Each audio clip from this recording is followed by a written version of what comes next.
Hi everyone, it's Az here from HeelvsBabyface with my review of part 1 of Crisis on Infinite Earths, actually. So, I'm so glad that this is the first recording of this video, and I didn't just record 37 minutes and realised the microphone was turned off. So let's get straight into this one. There are 5 parts to the Crisis crossover.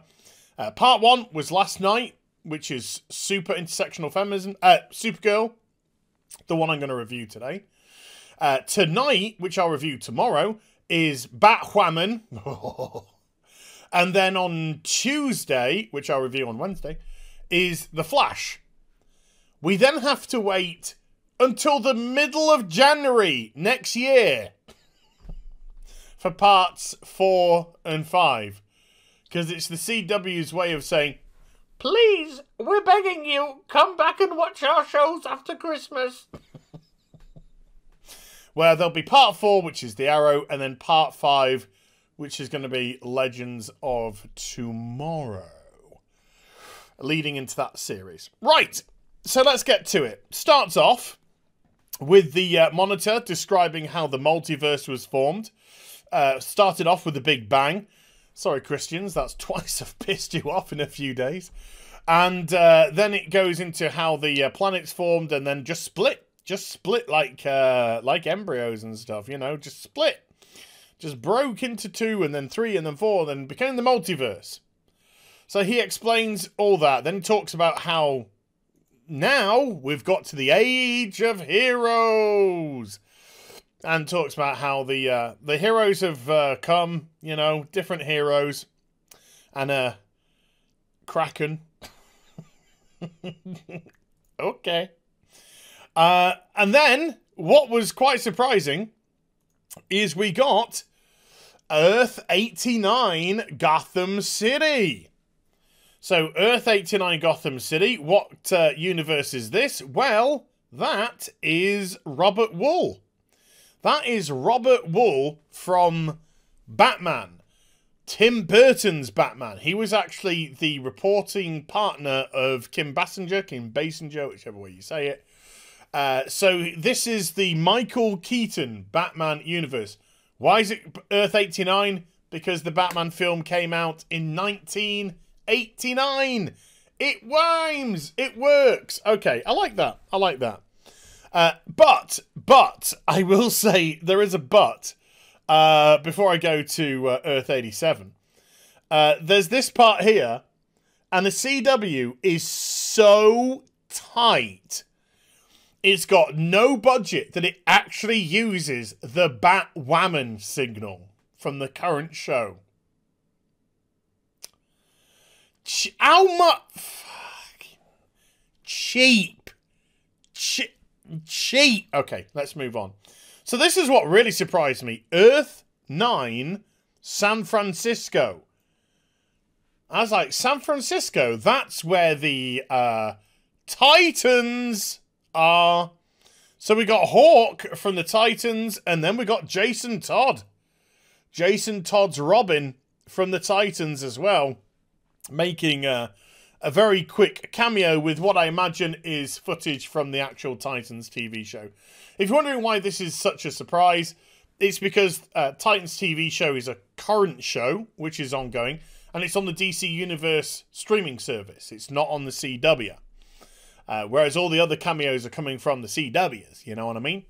So in that regard, it was quite a surprise to see them. So I was like, oh, okie dokie. Then we get Earth X, and we get somebody from Earth X. I'm not sure who this is, to be perfectly honest with you. Some guy flying with him. Who? Is that meant to be Dr. Light? Dr. Fate? Who? What? No idea. Don't know what show this guy might have appeared on, or what. No clue. Don't care either, which is a good one. Then we got Earth 66. No, it says Earth 66 Gotham City. And it was said that Burt Ward, this is Burt Ward who played Robin in the 1960s series of Batman. It was said that he'd be playing himself. Well, he can't be playing himself because it's in Gotham City, so he must be playing Dick Grayson. So this is Dick Grayson from the 1960s TV show. If the beautiful Adam West was still alive today, then I imagine they would both be walking down the street to this, but sadly he passed a couple of years back. So we just get Burt Ward going, "Whoa, holy red skies, Batman!" Okay, nice little cameo. I'm sure Burt was happy for the cash. Then we go, "Crisis on Infinite Earths." Thankfully, it's got too many letters, but we can stick the monitor in the middle. So let's get on with the show. This is oh god, how not to start off a show with Will Whedon.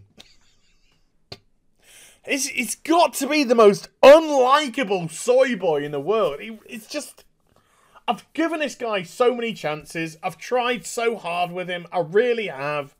Because of his ties to Star Trek The Next Generation. Because he was in the Guild. You know, because he came back repentant to the Star Trek guys after kind of abandoning them. And he's such an obnoxious person. He really is. But he starts off the show being a toxic white male. Oh my god, can I play like a toxic white male? That'd be like so incredible. So that's probably how he pitched that. And they're just like, oh, it'd be so funny, you playing a toxic white male. Funsies. Ugh. So he plays a toxic white male going, "It's the end of the world. It's the end of the world." And then this really bad CGI dragon comes into the picture.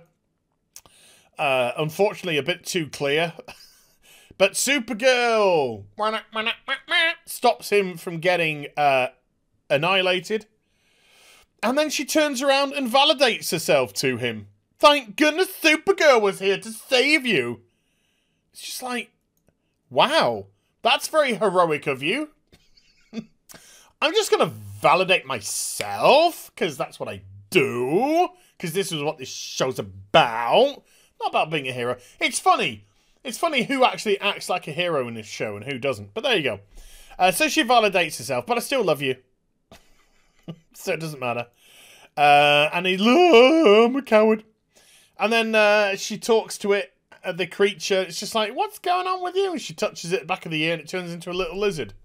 I don't know what that was about. I don't know if it's something that's been on the show before or what. No idea what that was about. By the way, I don't like a new costume. I'll talk about it later and why. Yeah, whatever. There you go, little lizard. So she flies back to the DOC. I don't know, the DIC, the DICK. Sorry, it's Batwoman, so probably the VAG. Okay. So she meets up with her sister, and I don't watch this show, so I've got to make some guesses here. They call this guy Brainy. And I noticed that he did have a Legion ring on, so I'm reckoning this is Brainiac 5. For some reason, out of time. Yeah, no, whatever. And then her sister, who's nice hair. I will take number 36 in the lesbian catalogue of haircuts, please. Thank you.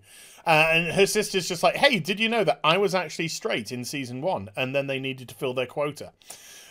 So they do that, and then suddenly something appears. Maybe the monitor. I'm not too sure. They get a bit of an alert. Go, "Oh look, there's a red band. There's a red band of antimatter heading towards Argo, which I think is a biodomed asteroid." Yeah, we'll go with that. And they're just like, "It's going to get destroyed, Z's. We need to get in contact with them because that's where my mum is, her mum." And I've missed a lot of this show, thank goodness. And also Superman's. Now, the reason why, I tell you why I don't like this outfit, and I prefer the one with the skirt, is because this is just like Superman's. It's pretty much identical to Superman's, give or take a couple of things. And it homogenizes them. And I think that was the purpose. They were just like, if the man can wear the pants, so can the woman. Woman can wear pants too. It just kind of feels a bit like that. But when you had the skirt on, which was nice. It was feminine as well. It just separated you from Superman. You actually looked different in your, in your same coloured outfits. But now they're just like, one think. Oh my god, we are one think. Oh, now I realise why they did it. Okay, let's move on. So they go to Argo City, which looks amazingly like Vancouver. Looks amazingly like Vancouver, Canada. Right, so we've got Superman's and Lois Lane's. Bitsy Tudyk, something like that. I like her from Grimm. Grimm was a good show. But I think she's going by Elizabeth now instead of Bitsy. She used to go by Bitsy. I think she's going by Elizabeth now. Bitsy, of course, being slang, whatever. Anyway, because this is an Earth, Superman hasn't got any power here. There's no yellow sun, so he doesn't generate his powers here. So he's a regular mortal, and they've had the child. She was pregnant, I believe, on the last crossover. Now they've had the child. It's called Jonathan. So, if I'm to get this right, Superman left Earth, abandoned Earth. So, for people that watch the show, who are probably pro the show, so I'm going to rub some people up the wrong way, was there a conversation, excuse me, where Superman was just like, hey, Supergirl, this world doesn't need me anymore. You're so good. You can do everything. As opposed to two Kryptonians doing twice as much. I imagine that happened. Probably. It did in my head anyway. So they've got some baby stuff going on, and then Kara appears in a whatsamajiggy hologram, and she's just like, there's a big... Oh, by the way, Erica Durrance from Smallville making an appearance. She's so good in Smallville at the moment. They're just... Supergirl says, there's a big red ribbon coming towards you. You're dead! You're all dead! Pretty much, you know, she said it slightly differently. So they take the babby to this ship, a la Krypton, and they place Jonathan in the pod and they fire it to Earth, and they're just like, you will be a god amongst men, mate. And he's just like, I know, we've seen it all before. And he's like, okay. So they're like, bye, we love you. And they think they're going to die because there's no ships apart from this one, which makes a lot of sense. You're on an asteroid biodome in the middle of nowhere, and this is the only ship that you've got? Makes sense. Okay, let's move on. So the red ribbon goes across and destroys it. Argo. Dead. And Supergirl's like crying, and her sister, her adopted sister's just like, oh my god.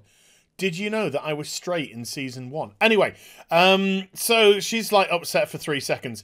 Then we go to Lian Yu, where Oliver is looking at, I think, at some gravestones, and I think this must be a repercussion from the last episode of Arrow. Again, I don't watch any of the CW shows, I just hate watch BATWOMAN for views on YouTube. And he's with Mia. Now, if this is meant to be Mia Deirdre, but this is his daughter from the future who's come back in time. If it is Mia Deirdre from the comics, she better get a blood test. Got him! So the people who don't get that reference are just like, whatever. And the people who do get that reference are just like, that was horrible. That was really nasty of you. It's a comic character, get over it. So they're talking about, I don't know, Oliver's very emotional. I'm going to die soon. I'm very emotional. So anyway, Harbinger appears, who was Lila, but now is Harbinger. And she's just like, the crisis is here, Oliver. The crisis is here. Then we go to, it's not Earth 10, it's Earth 1. Earth 1, Flash, Barry Allen, and Lila again appears and says, it's time for the crisis, Barry. And he's just like, damn it, this is where I go missing, according to the newspaper in Flash Season 1. Ugh! Then we go to Gotham City,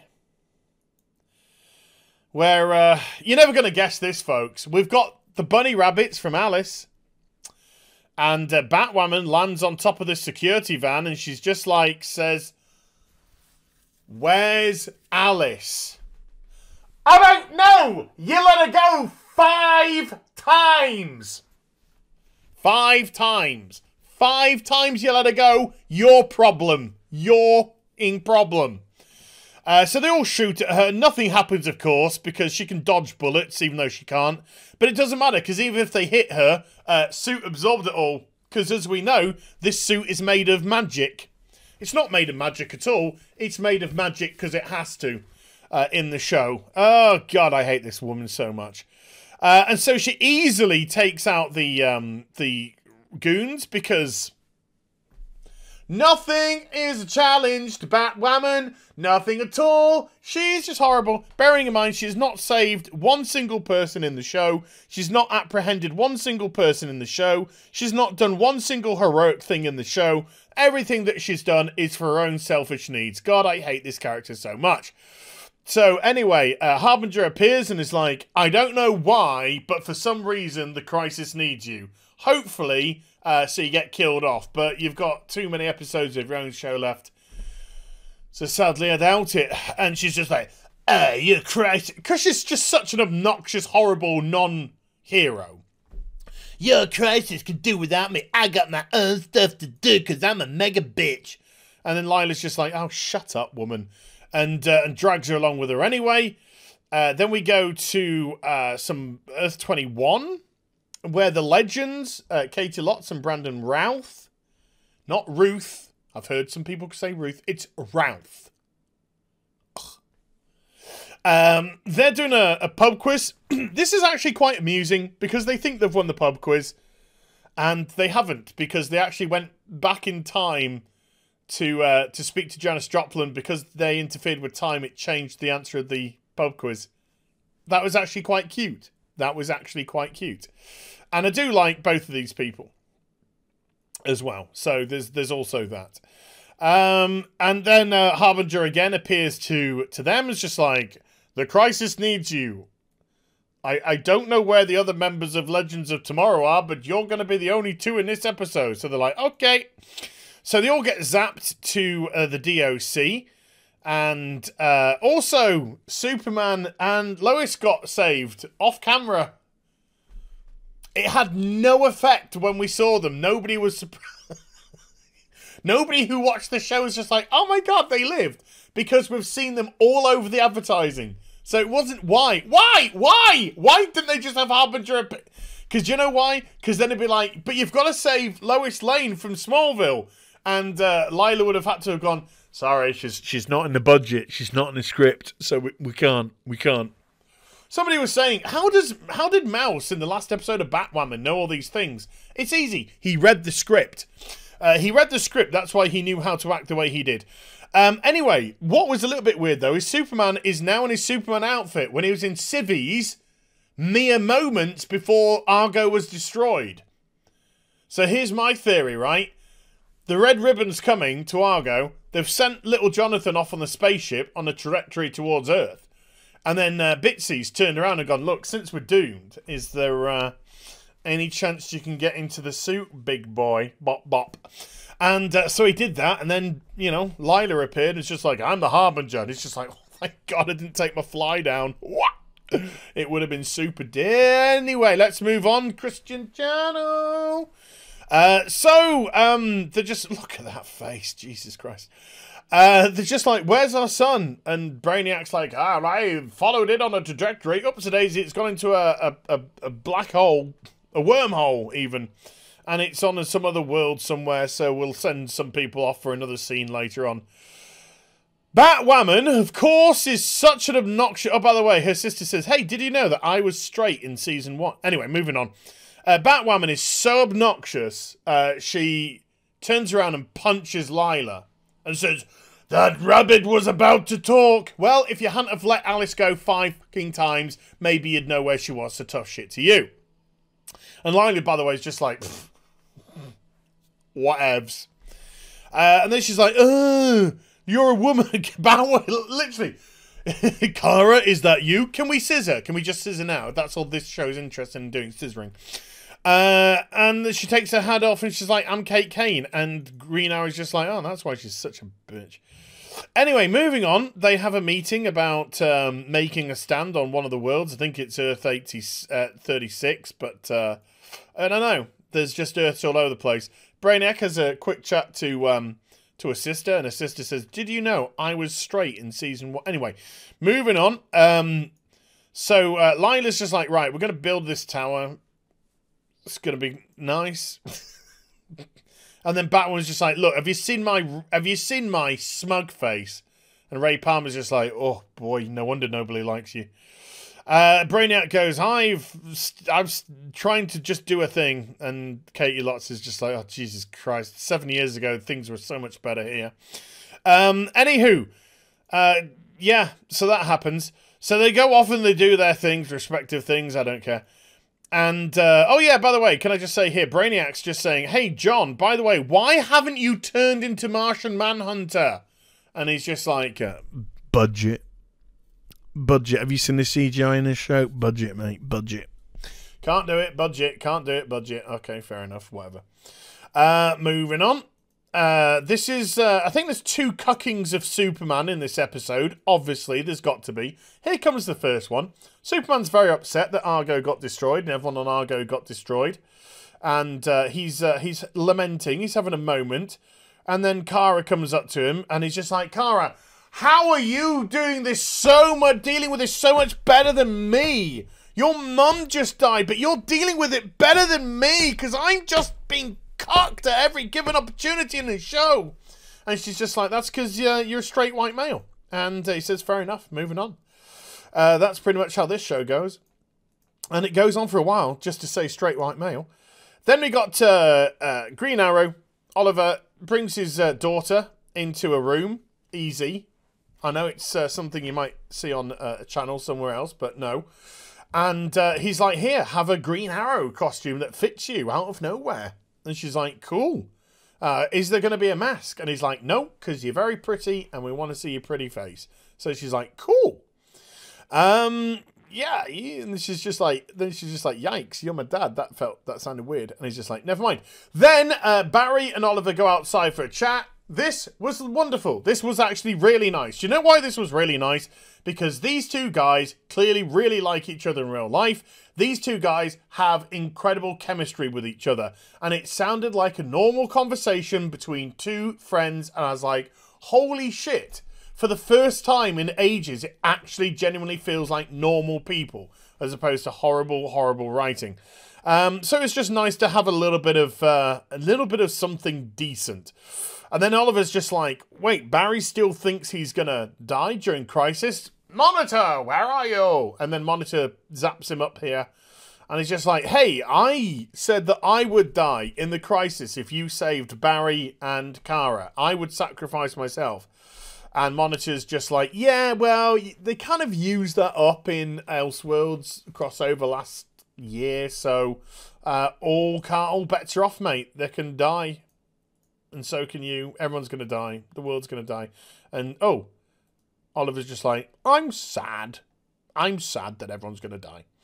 Anyway, Supergirl's sister comes into a room and says, hey, did you know that I was straight in season 1? Anyway, moving on. She's meeting up with Lena Luthor, Lena Luthor,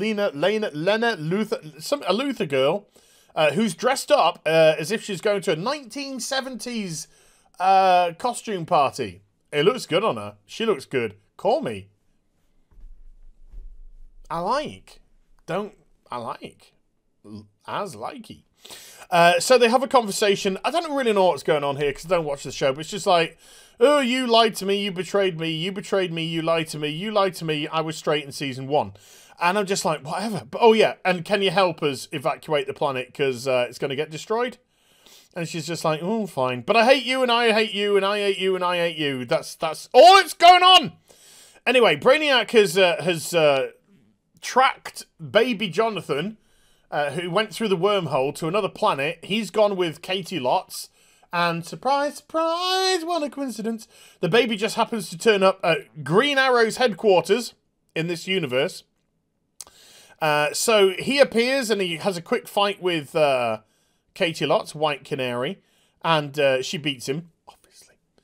And then he unmasks himself, and he's an older, you know, he's got greys going on and stuff, and he's just like, got some relatively, well, for the CW anyway, decentish makeup. And he's just like, Sarah, how are you alive? You died on the ship. And it refers to when Oliver got stranded on the island and the ship went down and she was on the ship. Because he went off with his girlfriend's sister. Good boy. Good boy! And she's just like, well, not in the universe that I'm from. I survived and I've had a good life and I'm travelling through time and I'm having a gay old time. And he said, just as well you said gay, because did you know that Supergirl's sister was straight in season 1? And then Bitsy hears the baby crying, gets the baby, and she's like, hey, look, there's my baby. And it's all good. So the rest of the crew who are on Earth 1, this is the other Oliver, Mia and Atom, and horrible, horrible thing. They come into this tower which has been erected, ladies, Christian channel, to protect the world from the smashing antimatter ribbon. And it's like, we've got to fight some really bad CGI creatures. They'll die whatever you do. Just breathe on them, they'll explode. Shoot an arrow at them. Even though they're shadow demons, for some reasons arrows will kill them. It doesn't make... Just don't think about it. Just don't think about it. Hit them and it looks like we're fighting. And then the Atom complains that they're fighting an army, even though they've been told you're going to be fighting an army. And he's just like, this isn't an army. This is 10 armies, when there's like 3 of them fighting at once. Writing is so good. God dear. Batwoman's just like, do you know, I am so obnoxious and I want to scissor Sophie. And he's just like, yeah. So she barely does a thing, thankfully. Mia does something. And then Oliver's just like, cool. They've been beaten. I think this is Jimmy Olsen's something. Sister, girlfriend, wife, mother. Dunno. But she's got something to do with Jimmy Olsen. Her notice isn't in the episode. Take it he's left the show because she said Jimmy left me this when he left. And also I didn't see Win. So I take it Win's left the series. He was so terrible. There again, it's not his fault. It's the writing. No idea who this is. At all. At all. But all I can say is in the daylight, ooh, that costume don't look so good. So they're talking about, we've got to evacuate the planet. We've got a bunch of alien ships. Yeah, I just did a burp under my breath. Got a bunch of alien ships, which we're going to send people up to. Isn't that going to be fun? Goes back to Supergirl's adoptive sister, and she says, hey, Leonard, did you know in season 1 of Supergirl, I was straight? And anyway, moving on. She says, hey, look, I know that you're the super genius, and that you're working out all these wormhole trajectory void things, but have you tried configurating the biopathy of the wiggly boppum of the squiggly doodah, which will therefore cause a back for concatenator? And she's just like, oh my god, why didn't I think of that?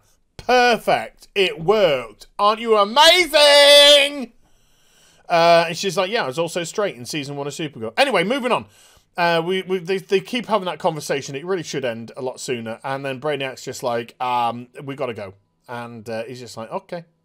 And so they all go in the wormhole and they bugger off. And then Oliver's just like, I'm sad. Again! I got a lot of sad faces in this episode. I'm just thinking, what if he jumped in? Did he jump in after them? I don't know. Maybe. Maybe not. So the Flash and Supergirl and Superman all join them to fight off the rest of the army. And they're just like, woo, you came in the nick of time. And they're just like, oh no, the tower's not working. The red ribbon's going to come through and destroy the Earth. What are we going to do? So they're like, right, Supergirl, Superman, you go upstairs. You get this thing working again. We're going to keep fighting down here and stuff. So Superman says, hey, you haven't cucked me in 20 minutes, Supergirl. Do you fancy cucking me again? She's like, absolutely. Will do in a moment. So he's like, brilliant. So they say, right, if we focus our heat beams on these, which look like solar panels, which aren't, but they look like them, so it should make the tower work again for some unknown reason. But it did, because bad writing. And so it goes into there, and then they land, but not... Superman has to land, because Superman's out of energy, and then Supergirl carries on, and then when... And before people go, yeah, but he was on Argo, so he's not fully charged, full of superpower. I would agree with you. I would agree with you if Supergirl doesn't say... If Superman doesn't say what he says when she lands.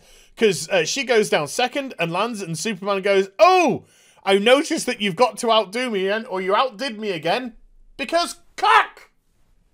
Yeah, because Supergirl's better than Superman. Superman's just here on the show to be told what his place is. I like Barry's suit. People complain about Barry's onesie. I like Barry's onesie. His dick's a bit prominent, but, you know, whatever. So, anyway, they're just like, oh my goodness me, there's a load of more shadow demons coming. And Green Arrow says to Batwoman, he says, when's your costume party begin? It looks so bad.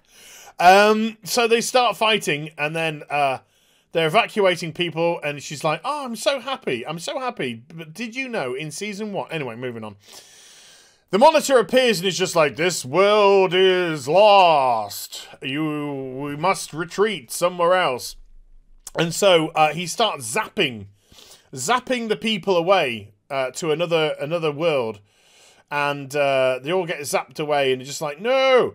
And then he says, Barry says, Oliver says, has the planet been evacuated yet? And the Monitor's just like, not everybody. And then Green Arrow's just like, then it's not time. And guess what? Batwoman, take note. He does something really heroic. Pay attention, Batwoman. I know you've not done a single heroic thing in 8 episodes, but you might try now. So he disables the Monitor temporarily to give him more time to fight off the demons, which give the people more time to evacuate. And even when he runs out of arrows, which he does, he for some reason drops his bow, where he constantly uses this on the show as a weapon, but never mind. He drops the bow and decides to fight them hand to hand, which you probably should have had the bow for. And then the Monitor zaps him away, and he's deed. He's a goner. He's a goner. He's fought his last. And the Monitor says something of the 7.2 billion people on the planet, we saved 3 billion souls. And it's just like, what? We just lost 4.2 billion people. And he's like, don't worry, it's just Supergirl's planet. No one cares. Anywho, Green Arrow's just like, I got some last words. And then Nash Wells appears, one of the Wells iterations. And he says, this is all my fault because I let the Anti-Monitor free. I'm no longer Wells. I am a pariah. That's the name of his character in Crisis. I am a pariah who must bear witness to the end of the universes. And then Barry dies. He doesn't.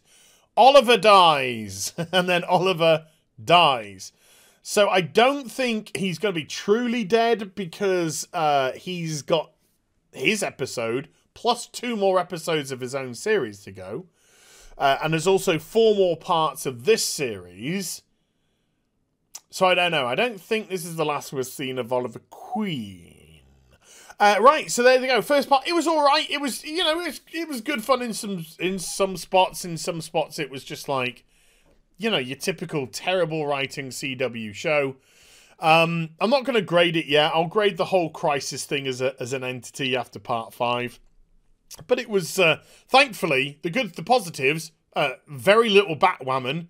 Unfortunately, it's her episode tonight, so she's probably going to get loads of screen time tonight. But barely any Batwoman. Oliver and Flash having a nice little chat was nice. Felt, again, like I said, like a really, you know, something a little bit more realistic for a change. Always good to see Superman, even though he gets cucked all the time. He's getting a new show, so maybe you should make him actually be a hero for a change. And yeah, just me making fun of the show was positive as well. So there we go. Crisis on Infinite Earth Part 1 done. Hope you enjoyed the vid. If you did, do get a thumbs up and also subscribe to the channel. Follow me on social media and Twitch for live streaming. Links down in the description box down below. And I'll be back with some more stuff very soon. You take care. Bye for now.